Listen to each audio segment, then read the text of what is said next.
بیو بیو بیو بیو.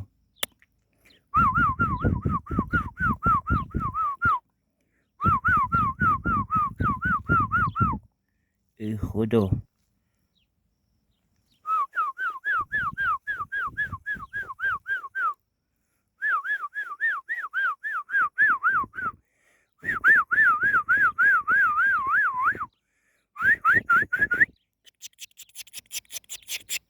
جیک جیک جیک جیک جیک.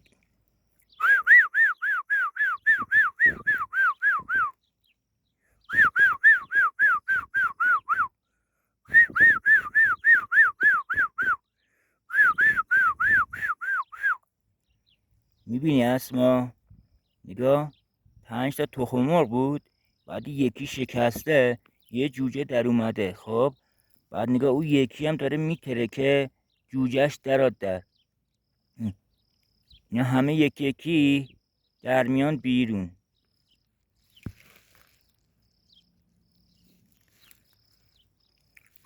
نگاه کن اسما دهنشو وا میکنه، میگه مامانش غذا بهش بده. میبینی؟ ای خدا. نگاه نگاه نگاه چقدره. دهنشو وا میکنه که مامانش بهش غذا بده.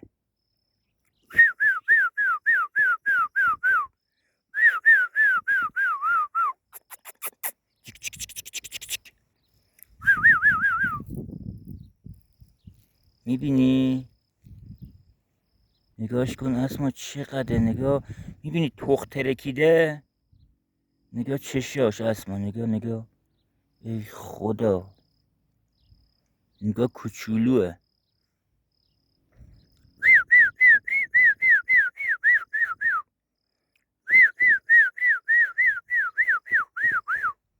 نگاه او تخمای دیگه هم داره میترکن. نگاه داره جوجه ها در میان در.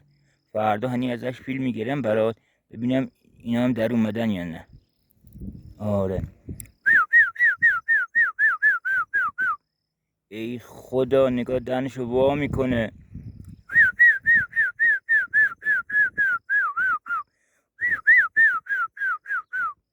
تازه به دنیا اومده.